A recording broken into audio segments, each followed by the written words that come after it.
I teach my students that it's a psychological thing, reverse psychology. You will never have the writing ideas when you have the time to write them, and you will never have the time to write them when the ideas come to you.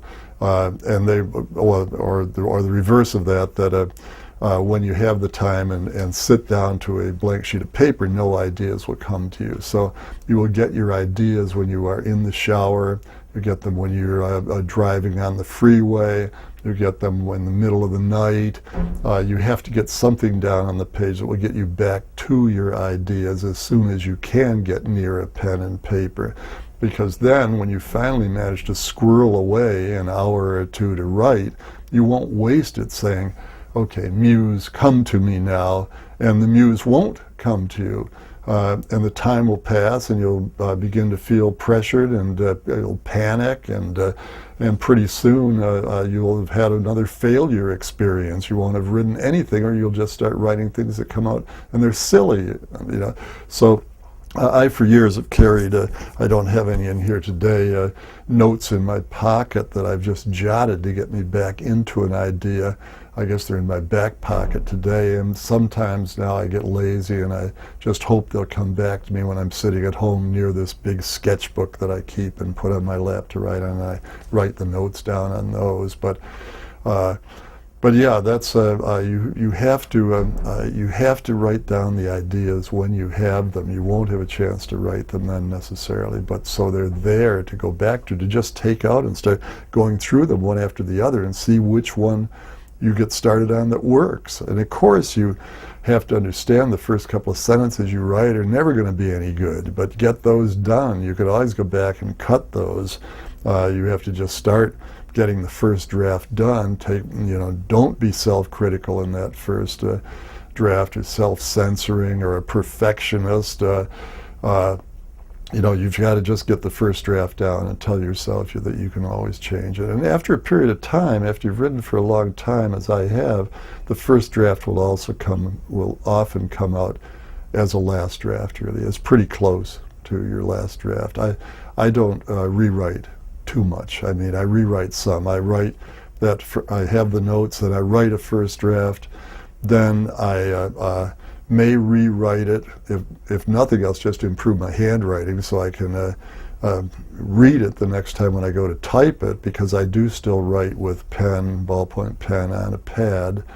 And then when I go to type it, which used to be in a typewriter and now is on the computer monitor, I will make changes then, possibly, too.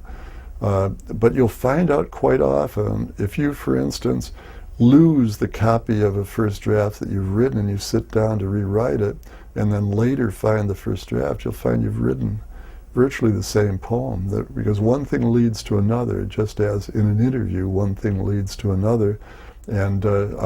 And even the wording, because you will find the correct wording the first time you write it, and you'll find the correct wording the second time you write it. You won't be satisfied till you get the best wording, and it will, in both cases, be the same one. So that's what I do. I don't write every day. I've taught full time, or did for 44 years, I guess. Yeah, 44 years, and that doesn't leave you a lot of time to write every day. I have to wait till I can find the time to write poems, for instance, and I often now can write quite a few of them in a day's work, and not a full day's, but in the amount of few hours, first drafts at least, of a number of poems. Sometimes not. Sometimes I'll just write one. Sometimes I'll just write two or three.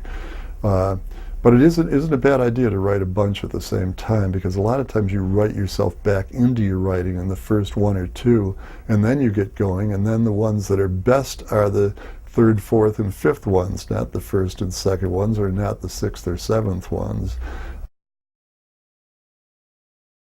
In the old days, Bukowski talks about how he always wrote when he was drinking, and I'll usually take a bottle of wine up with him, and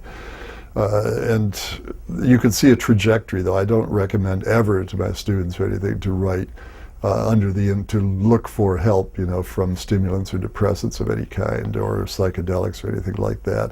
At best, they might get you started and give you a little confidence and all, but it's like playing pool, and the first beer or two might relax you a little bit, and then you might hit and be on a roll for a couple of games, but all of a sudden you don't realize that you have gone over the hill, you know, in the trajectory, and you end up just speaking or writing drivel once you have gone past that point. So I don't recommend that ever, and you can see it in Bukowski's letters. When he has gone over that point, he can go from being confident and brilliant to being silly, you know, in a letter.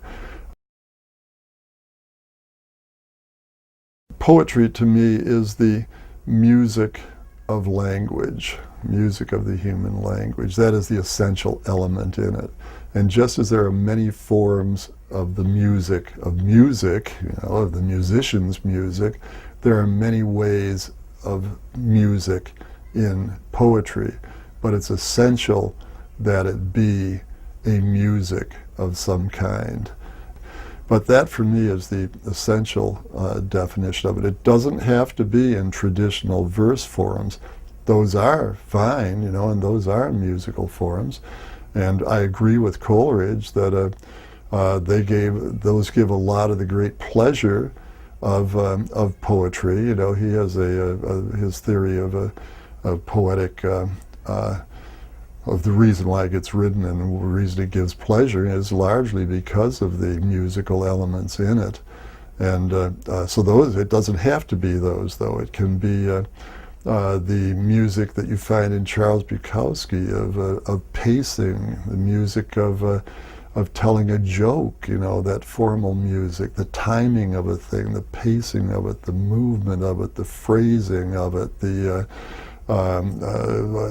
segueing of sentences within it, you know, the end stops. People make a lot about end stops, you know, or line breaks now, you know, and enjambment and all those forms in free verse.